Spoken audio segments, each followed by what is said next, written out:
How to create a violin plot in GraphPad Prism. Whether you need good help, a genius writer, a brainy tutor, or a data wizard, Intudo4U has them all. It's like having a research dream team on demand. Hi everyone.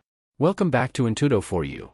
Today we're going to learn how to create a violin plot in GraphPad Prism step by step.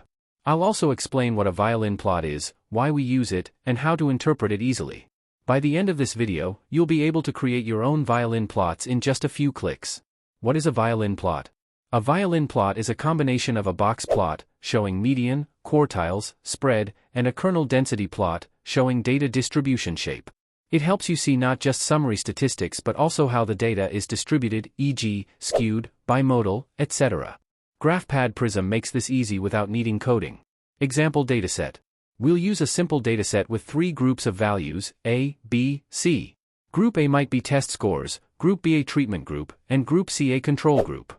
Entering data in GraphPad Prism. Open Prism, select Column Data Table. Enter data for each group in separate columns, Group A, Group B, Group C. Copy-paste data from Excel into Prism. Creating the violin plot. Click Graph Violin Plot. Choose Show Individual Data Points to make it more informative. Select whether you want full violin, mirror density, or half violin. Customize colors for each group. Add median line and quartile markers for clarity. Interpreting the violin plot. If the violin is wide, more data points are concentrated there.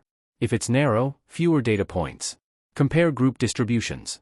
Group A might be normally distributed. Group B might be skewed.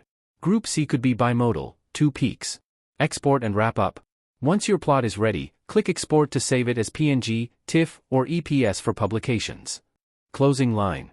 Now you know how to create, customize, and interpret a violin plot in GraphPad Prism.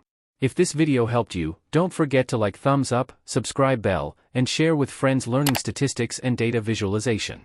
Thanks for watching.